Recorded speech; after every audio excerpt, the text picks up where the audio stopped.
Welcome to Achari education YouTube channel. మనం ఈరోజు 24 ఫిబ్రవరి 2018లో జరిగినటువంటి మనం స్కూల్ అసిస్టెంట్ సంబంధించినటువంటి చూద్దాం పేపర్. అప్పుడు పేపర్ ఏ విధంగా వచ్చింది స్కూల్ అసిస్టెంట్లో ఆ క్వశ్చన్లను మనం తెలుసుకుందాం. అప్పుడు కూడా సేమ్ మనకు ఒక జీకేకి సంబంధించినటువంటి 20 బిట్లు, పర్స్పెక్టివ్కి సంబంధించినటువంటి 20 బిట్లు, 40 బిట్ల తర్వాత మనకు 41 క్వశ్చన్ అనేది మనకు కంటెంట్ అండ్ మెథడ్ స్టార్ట్ అవుతుంది. అయితే ఈ 41 నుంచి కూడా మనకు ఒక 5 క్వశ్చన్స్ పద్యాన్ని ఇవ్వడం, ఇంకొక 5 క్వశ్చన్స్ గద్యాన్ని ఇవ్వడం, ఈ విధంగా మనకు ఉన్నాయి. అయితే దీంట్లో మనం ఒక 51 క్వశ్చన్ నుంచి మనం చూద్దాం.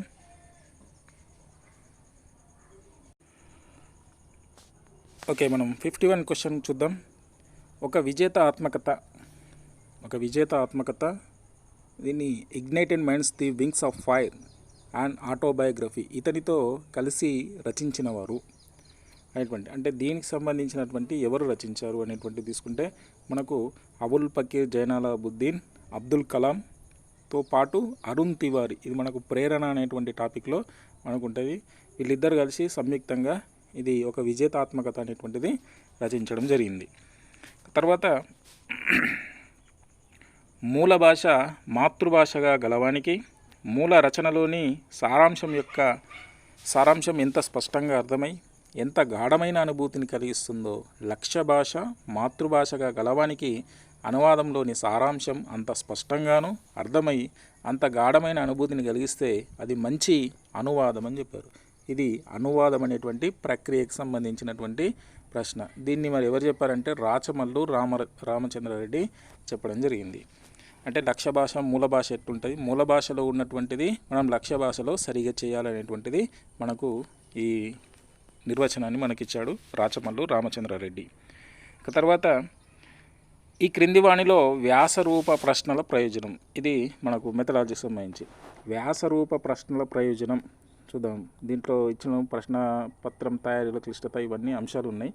దాని దీంట్లో ఇచ్చినటువంటి ఆప్షన్లో మనకు ఆన్సర్ విద్యార్థులకు సంబంధించి విశ్లేషణ చేసేటువంటిది, ఇక్కడ రచన చేసేటువంటి శక్తి, తర్వాత సృజనాత్మక శక్తులను పరీక్షించడం అనేది వ్యాసరూప ప్రశ్నల వల్ల జరుగుతుంది.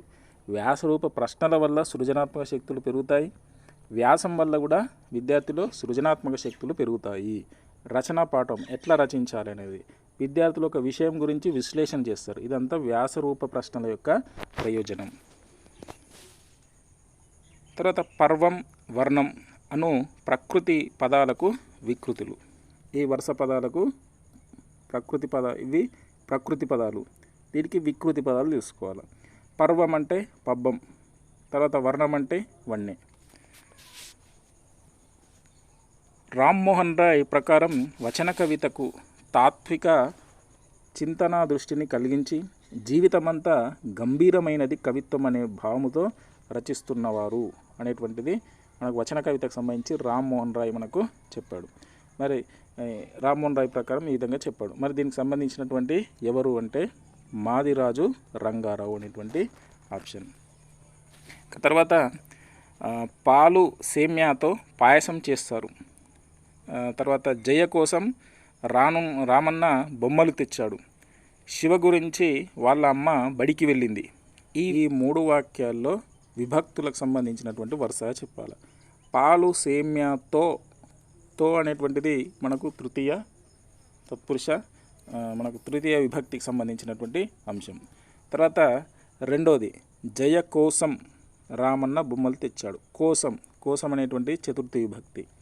శివ గురించి వాళ్ళ అమ్మ బడికి వెళ్ళింది, ఇక్కడింది కి అనేటువంటిది తీసుకుంటే ద్వితీయ విభక్తికి సంబంధించింది. తర్వాత ప్రశ్న, ఉదాత్తత పొంది వెలుగులోకి వచ్చిన ఇందిరాగాంధీ డోరతీ నార్మన్ లేఖలు వంటివి ఈ రకమైనటువంటి భాషా ప్రయోజనములు కలిగిస్తాయి. మరి ఇందిరాగాంధీ డోరతీ నార్మన్ లేఖలకు సంబంధించి ఇది పాత ఓల్డ్ బుక్లో, మెథడాలజీ బుక్లో ఉన్నటువంటి అంశం.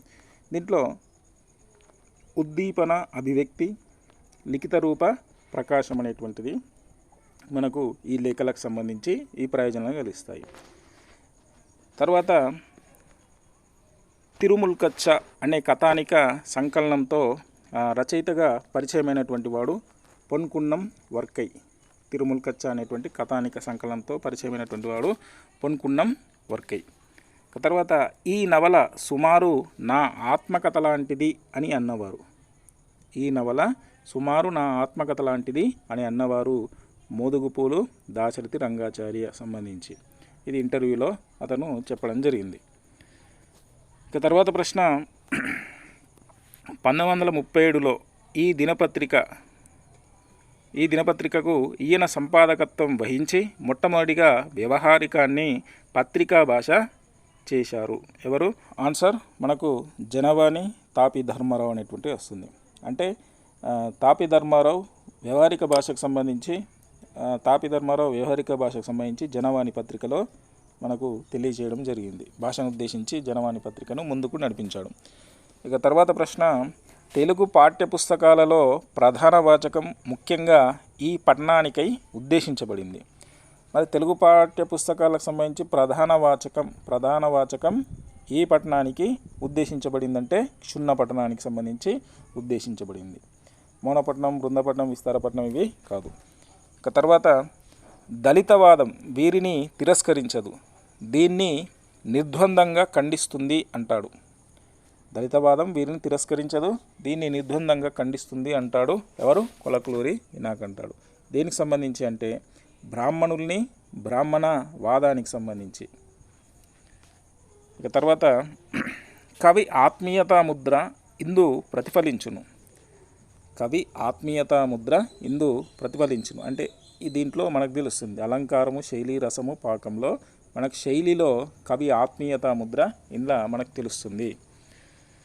ఇక తర్వాత అభినవ భోజరాజు బిరుదాంకితుడైన రఘునాథ నాయకుని ఆస్థాన కవి, ఆయన రచించినటువంటి ప్రబంధము చేమకూర వెంకట కవికి సంబంధించి విజయ విలాసము అనేటువంటి అంశము. ఇక తర్వాత ఇవి అర్ధవ్యాకోచానికి చెందినవి అనేటువంటిది. ఇవి అర్ధవ్యాకోచానికి చెందినవి. ఏంటి దీంట్లో? చెంబు, తర్వాత అవధాని, మహారాజు అనేటువంటి ఆప్షన్ అర్ధవ్యాకోచానికి చెందినవి ఇవి. ఇక తర్వాత ఒరవడి లేదా కరడాలు రాయడంలో భాగంగా ఉపాధ్యాయుని మాదిరి లేఖనాన్ని ఆదర్శంగా తీసుకొని మంచి ఫలితాల సాధనకు విద్యార్థులు రాయాల్సినటువంటి తీరు ఏ విధంగా రాయాలా? కింది నుంచి పైకి రాయాలి. దీనికి సంబంధించి కరడాలు రాయడంలో భాగంగా లేఖనానికి సంబంధించి కింది లైన్ రాయాలా, పైన ఉన్నటువంటి ఒక వాక్యాన్ని చూసుకుంటూ కింది నుంచి ఈ విధంగా పైకి రాసుకుంటూ వెళ్తే ఇది సరైన పద్ధతి. ఇక తర్వాత కాంతా సంహితమైన ఉపదేశము కావ్యలక్షణమని పేర్కొన్న భట్టుమూర్తి రచన. ఇది భట్టుమూర్తికి సంబంధించినటువంటి రచన ఏంటంటే కావ్యాలంకార సంగ్రహం. తర్వాత గజేంద్ర మోక్షము అనే పాఠ్యభాగాన్ని బోధించినప్పుడు ఉపయోగించే శ్రీమదాంధ్ర మహాభాగవత గ్రంథంలోని అష్టమ స్కందము గజేంద్ర మోక్షం అనేటువంటి పాఠ్యభాగాన్ని బోధించినప్పుడు ఉపయోగించే శ్రీమదాంధ్ర మహాభాగవత గ్రంథంలోని అష్టమ స్కందము ఏ గ్రంథంగా ఉంటుంది? మూల గ్రంథంగా ఉంటుంది.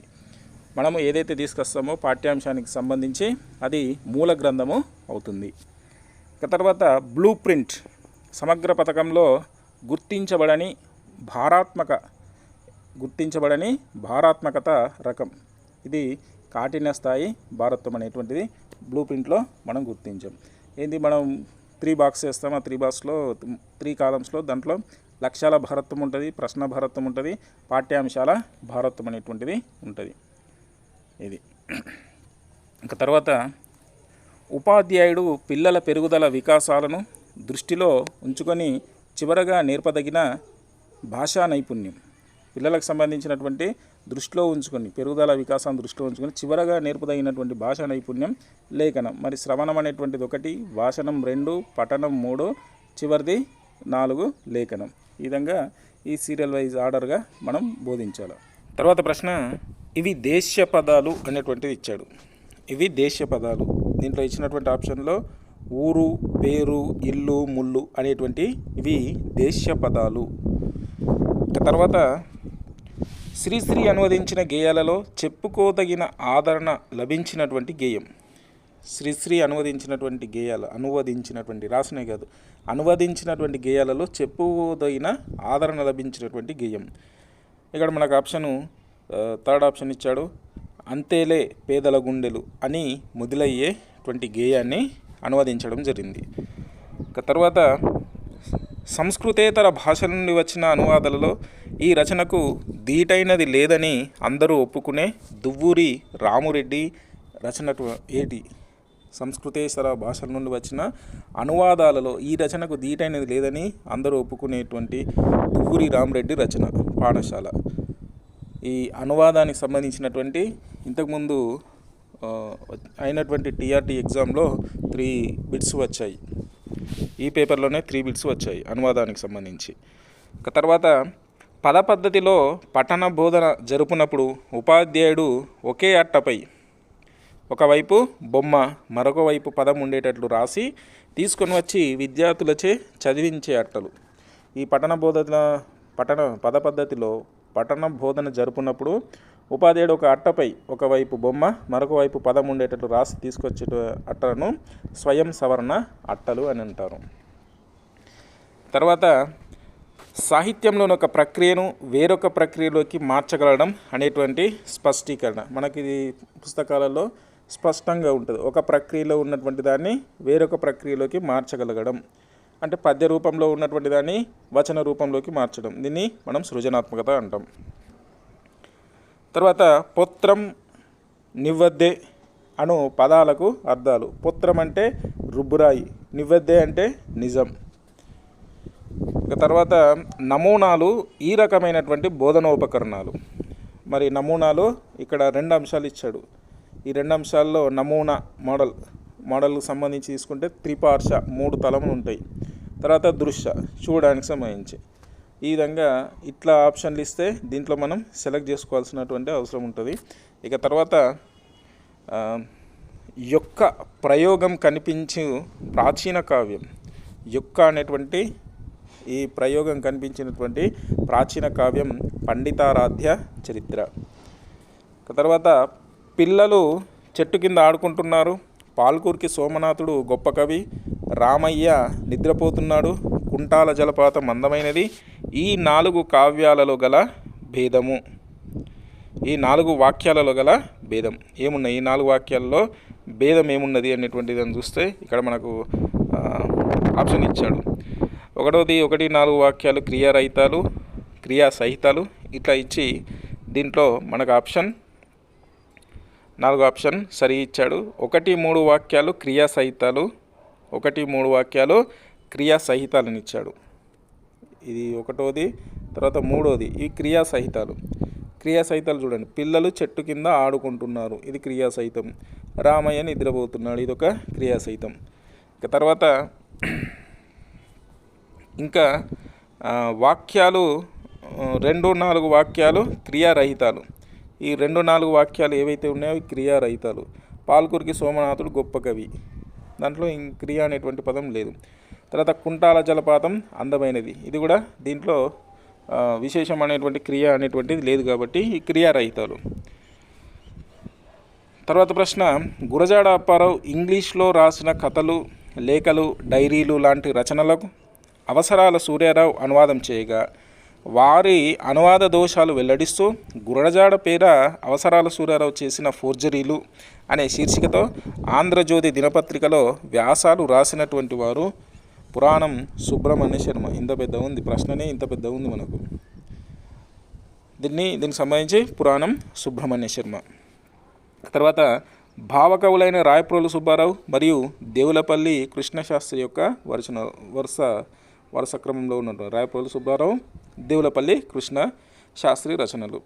మరి రాయప్రోలు సుబ్బారావు సంబంధించి స్నేహలత, వనమాల, తర్వాత ప్రవాసం, నిశ్రేణి అనేటువంటి దేవులపల్లి కృష్ణ శాస్త్రి రచనలు. తర్వాత సి నారాయణ రెడ్డి రచించిన శ్రవ్య నాటికలు. సి నారాయణ రెడ్డి రచించినటువంటి శ్రవ్య నాటికలు చూసుకుంటే నవ్వని పువ్వు, సంక్రాంతి, వెన్నెలవాడ, ఇవి శ్రవ్య నాటికలు. తర్వాత నిరంతర సమగ్ర మూల్యాంకనంలో భాగంగా సంగ్రహణాత్మక మదింపులో చేరని అంశం. నిరంతర సమగ్ర మూల్యాంకనంలో భాగంగా సంగ్రహణాత్మక మదింపులో చేరనటువంటి అంశం ఏది చేరదు? ప్రాజెక్ట్ పని అనేటువంటిది చేరదు సంగ్రహణాత్మక మూల్యాంకనంలో. సృజనాత్మక సంబంధించి ప్రశ్నలు ఇస్తాం, స్వీరచనకు సంబంధించి ప్రశ్నలు ఇస్తాం, వ్యాకరణకు సంబంధించినటువంటి ప్రశ్నలు క్వశ్చన్ పేపర్లో ఇస్తాం. కానీ క్వశ్చన్ పేపర్లో ప్రాజెక్ట్ పనికి సంబంధించి మనం ఇయ్యం. తర్వాత ఉచ్చరించేటప్పుడు ధ్వని ఉద్భవిస్తున్న తీరును బట్టి పాప్ప భాబ్బ అనేటువంటి అక్షరాలు, పాప్ప భాబ్బ అనేటువంటి అక్షరాలు ఓష్ట్యాలు, పెదవులు దగ్గరికి వచ్చేటువంటి సందర్భం. వీటిని లాక్షణి కావ్యయములు, ప్రతిపదోక్తావ్యయములుగా పిలుస్తారు. వరుసగా వేటిని పిలుస్తారంటే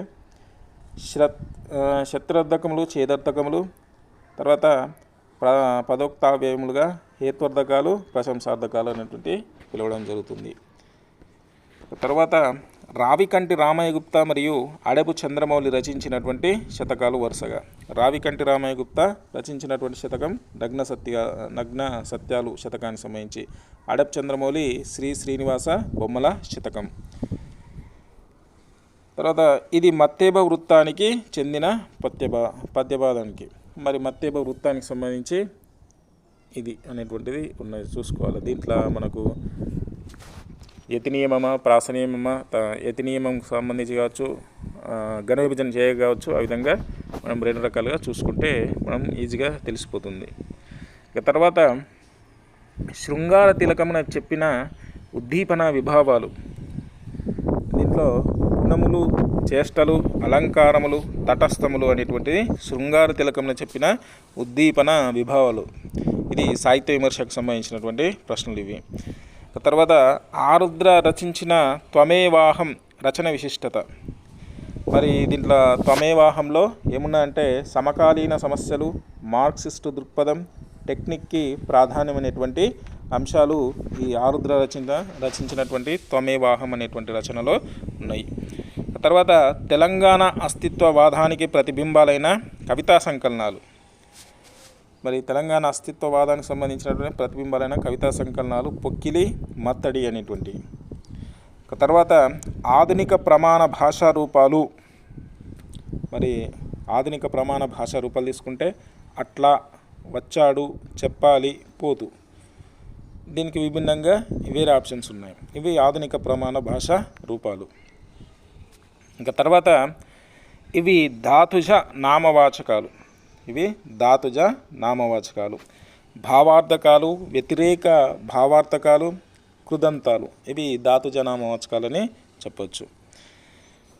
ఇక తర్వాత బనాయించు, చలాయించు, దౌడాయించు పదాలు ఈ భాషా ప్రేరణాత్మక రూపాలైన తెలుగు ప్రత్యయాలు చేరడం వల్ల కొత్త క్రియారూపాలు ఏర్పడడం జరిగింది. దీనికి సంబంధించి ఇవి ఉర్దూ పదాలకు సంబంధించినటువంటి బనాయించు, చలాయించు, దౌడాయించు అనేటువంటి పదాలు సంబంధించినటువంటి. తర్వాత గ్రాంధికవాదాన్ని బలపరుస్తూ వ్యవహారికవాదాన్ని అపహేళన చేస్తూ పానుగంటి లక్ష్మీనరసింహారావు రచించినటువంటి పుస్తకం. ఇది గ్రామ్యవాదుల భాషాపవాదము అనేటువంటిది ఇతను పానుగంటి లక్ష్మీనరసింహారావు రచించాడు ఈ పుస్తకాన్ని.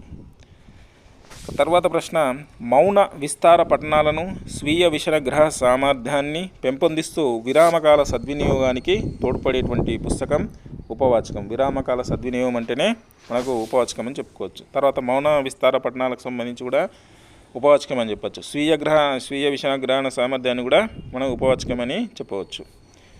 తర్వాత ఒగ్గు కథ ప్రక్రియలో ఉండేటివి. ఒగ్గు కథ ప్రక్రియలో ఈ 4 ఆప్షన్లలో మనకు నాటక సన్నివేశాలు, సాంప్రదాయ వేషధారణ, పాటలు అల్లటం. ఇది ఒగ్గు కథలో ప్రధానమైనటువంటి అంశాలు. తర్వాత కవనీయం కావ్యం తస్య భావ కావ్యత్వం అని అన్నవారు. కవనీయం కావ్యం తస్య భావ కావ్యత్వం అని అన్నటువంటి వారు అభినవ గుప్తుడు.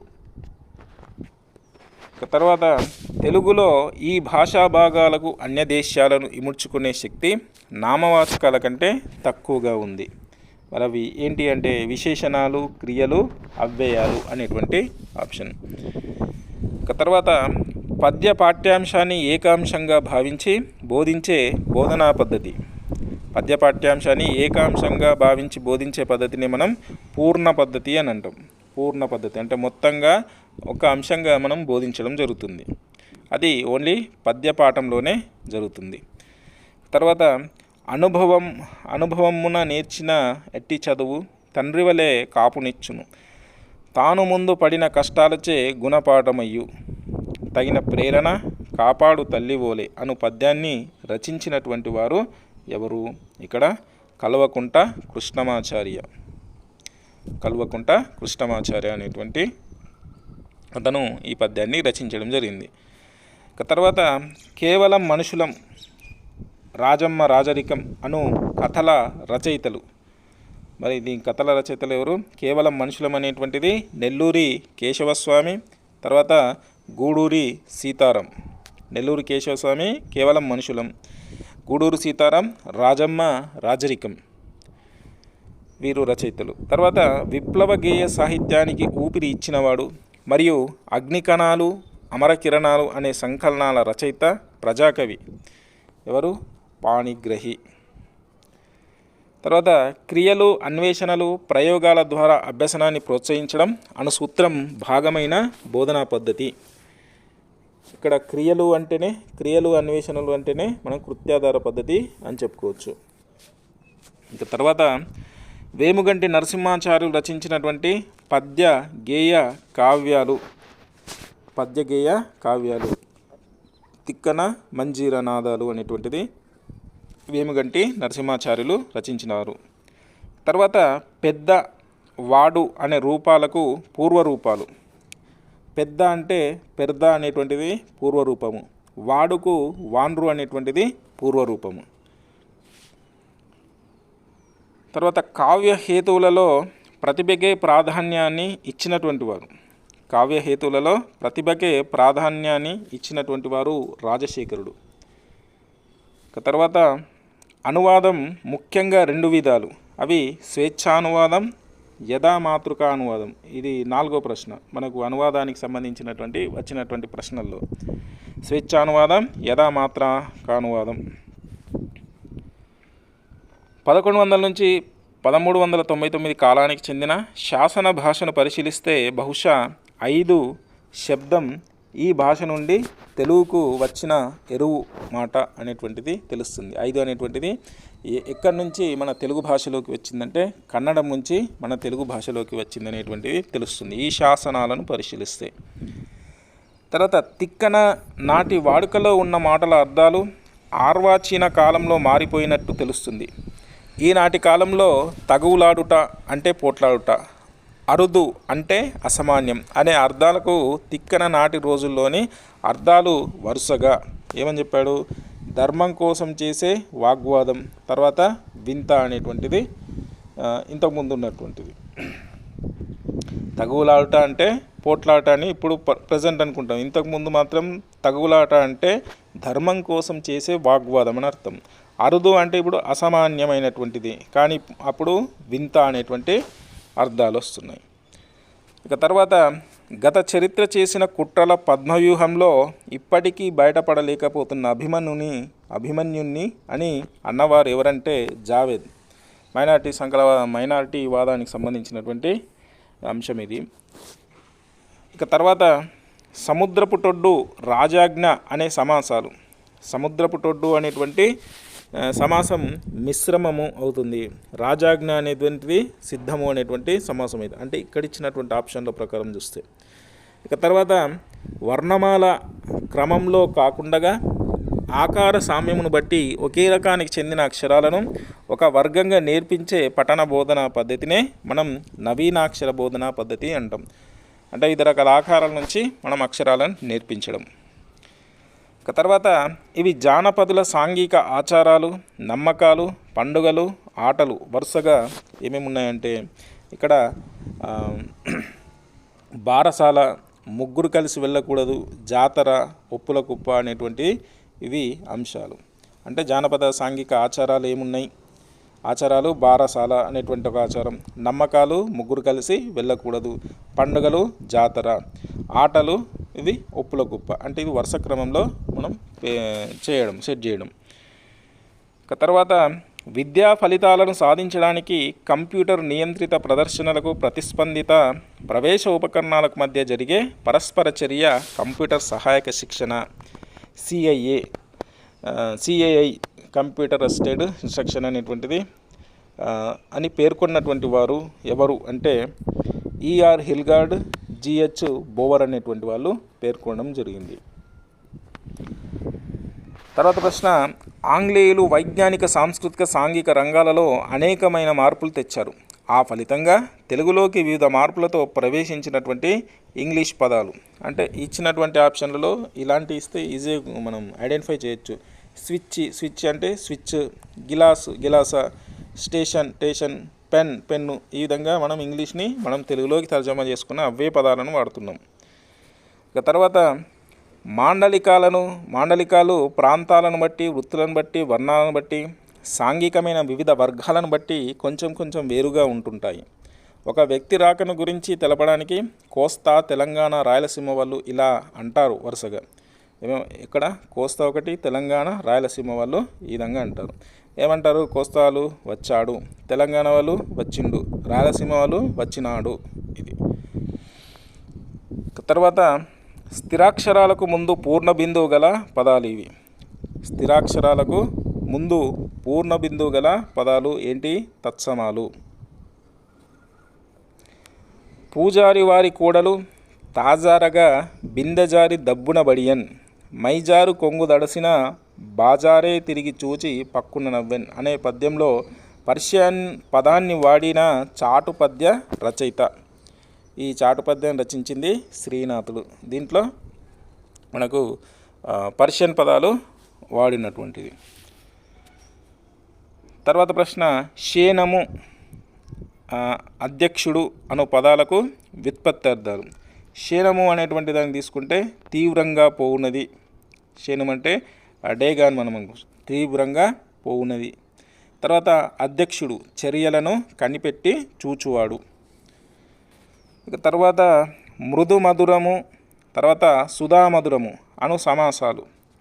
మృదు మధురము, తర్వాత సుధా మధురము. మృదు మధురము విశేషణోభయ పద కర్మధారయము, అంటే రెండు పదాలు, మృదువుగా మధురముగా. తర్వాత సుధా మధురము ఉపమాన పూర్వపద కర్మధారయంగా ఇవి మనకు రెండు సమాసాలు. తర్వాత కథ చదువుతున్నది విజయ ఎలక వీరుడు. ఈ వాక్యానికి సరైనటువంటి వాక్య రూపం విజయ ఎలక వీరుడు కథ చదువుతున్నది. హేతువాద దృక్పథంలో చామ్స్కీ ప్రతిపాదించిన భాషోత్పత్తివాదం ఇది స్వతసిద్ధవాదం. చామ్స్కీ ప్రతిపాదించినటువంటి భాషోత్పత్తివాదం స్వతసిద్ధవాదం. తర్వాత కవుల లేదా రచయితల ప్రతిభకు గీటురాయి ఇది అన్న ఆర్యోక్తి వర్తించేది ఏది? రచయితల ప్రతిభకు గీటురాయి అనేటువంటిది గద్యం. కింది వాణిలో పాఠ్యపుస్తక బాహ్య లక్షణం కానిది. దీంట్లో అంతర్లక్షణాలు తెలిస్తే బాహ్య లక్షణానికి సంబంధించి మనం తెలుసుకోవచ్చు. రచనా శైలి బాహ్య లక్షణం కానిది అన్నాడు కాబట్టి రచనా శైలి అంతర్లక్షణంలో ఉంటుంది. ముద్రణ బయట లక్షణమే, కాగితం బయట లక్షణమే, ధర బయట లక్షణమే. ఇక్కడ రచనా శైలి అనేటువంటిది బాహ్య లక్షణానికి చెందినటువంటిది.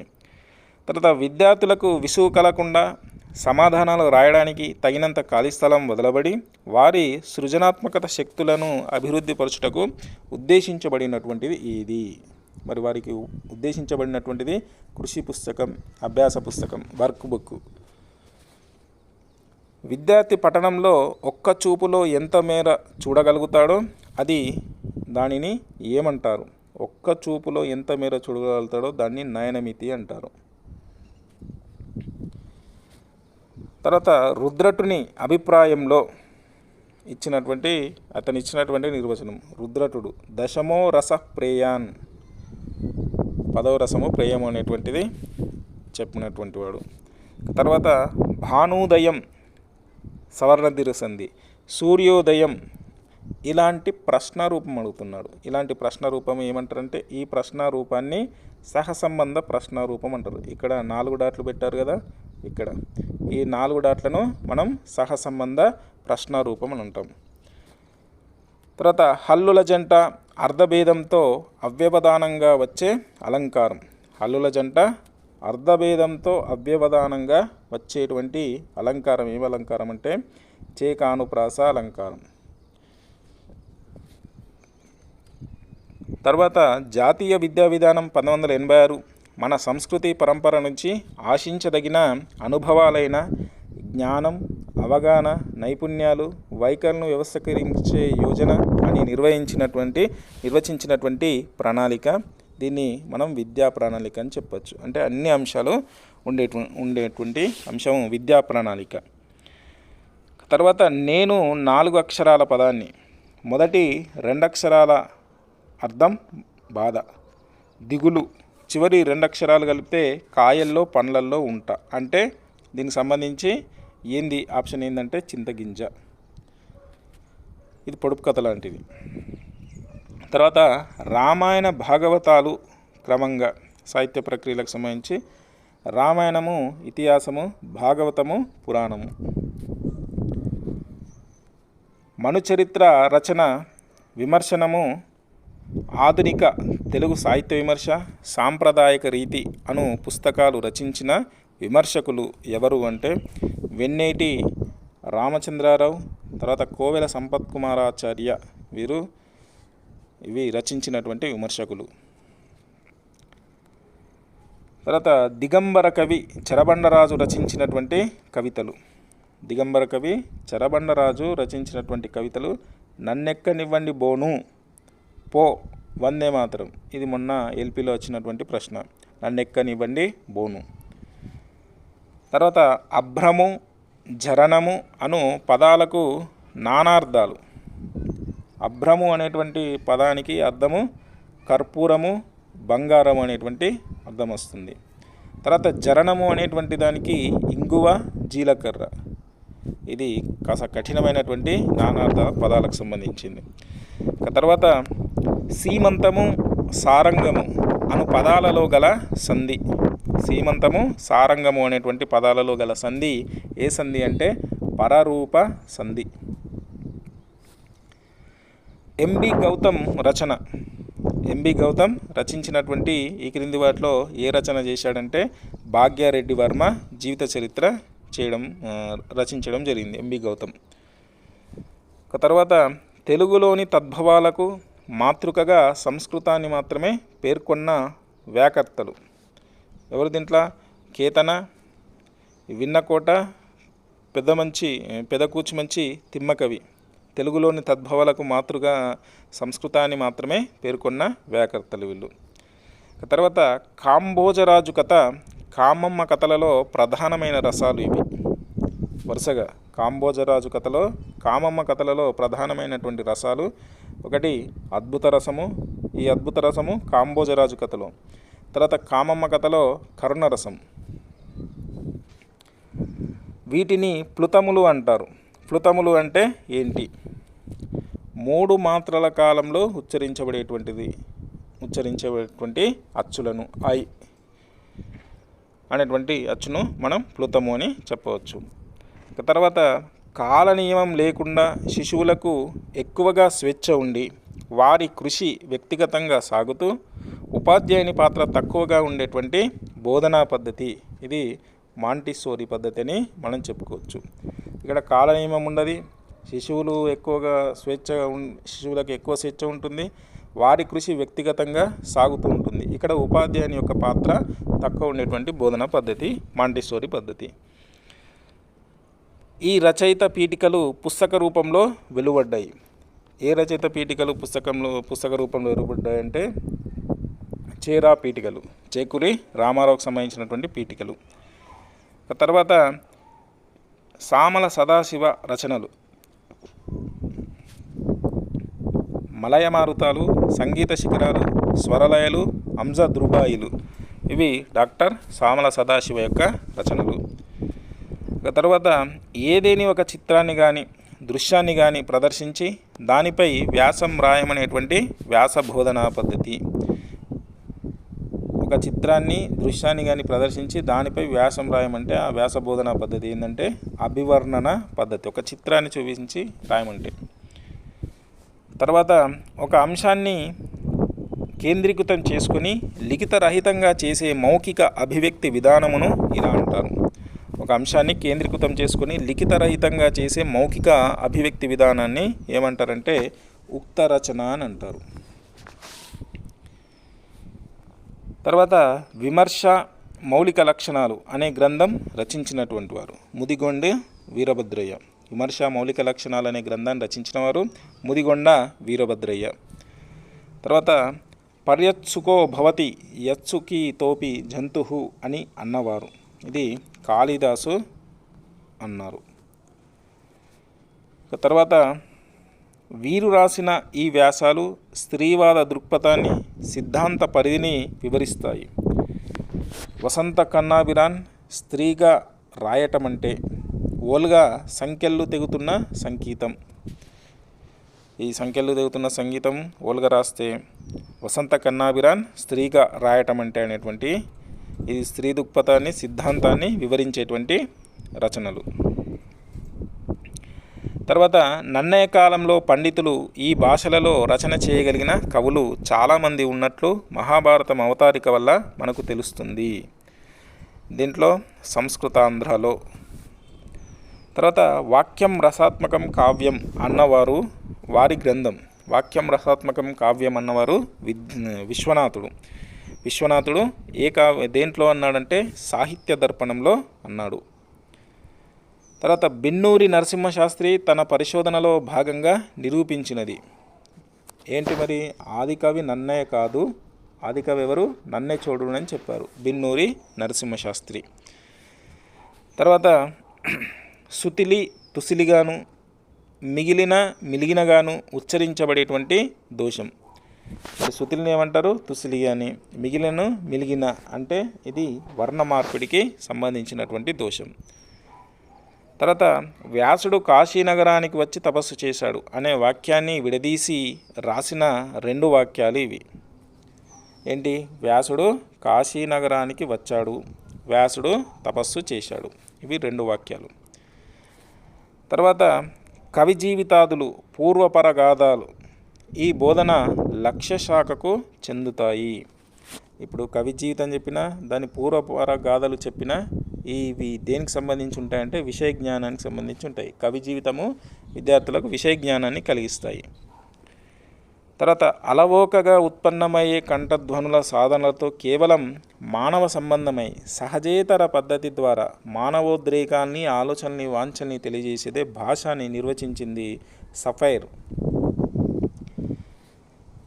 తర్వాత ఉత్తున ఖర్చు పరంబగునప్పుడు సంధియగు మొదలగు సూత్రాలుండు వ్యాకరణ భేదము ఏమని చెప్పచ్చు అంటే వర్ణనాత్మక వ్యాకరణం అని చెప్పచ్చు. ఉత్తున ఖర్చు పరంబగునప్పుడు సంధియగు మొదలగు సూత్రాలుండు వ్యాకరణ భేదము వర్ణనాత్మక వ్యాకరణం. తర్వాత పరిశోధకులు వీరిని తొలి వ్యాస రచయిత్రిగా పేర్కొన్నారు. తొలి వ్యాస రచయిత్రి ఎవరు? పోతం జానకమ్మ. తర్వాత రాణి శంకరమ్మకు రాయబాగిన్ అనేటువంటి బిరుదు ఇచ్చినటువంటి వాళ్ళు. రాణి శంకరమ్మకు రాయబాగిన్ అనేటువంటి బిరుదు ఇచ్చిన వాళ్ళు నిజాం పాలకుడు. తర్వాత పెద్దన రాసిన నిరుపహతి స్థలంబు అనే పద్యానికి కన్నడంలో మల్లికార్జునుడు సంకలనం చేసిన సూక్తి సుధార్ణవంలోని ఒక పద్యం మూలం కావచ్చునని వావిళ్ళవారు ప్రచురించిన మనుచరిత్ర పీఠికలో పేర్కొన్నటువంటి వారు ఎవరు? వేటూరి ప్రభాకర శాస్త్రి. తర్వాత ప్రాథమిక దశలో భాషకు ప్రతిపాదించబడిన 9 ప్రాతిపాదికాంశాలు ఏమంటారు? వీటిని ఏమంటారు? కనీస అభ్యసన స్థాయిలు అని చెప్తారు. ఇవి మన స్కూల్ అసిస్టెంట్కి సంబంధించినటువంటి గత 2018 సంవత్సరంలో TRT సంబంధించినటువంటి స్కూల్ అసిస్టెంట్ ప్రశ్నల స్థాయి ఇది.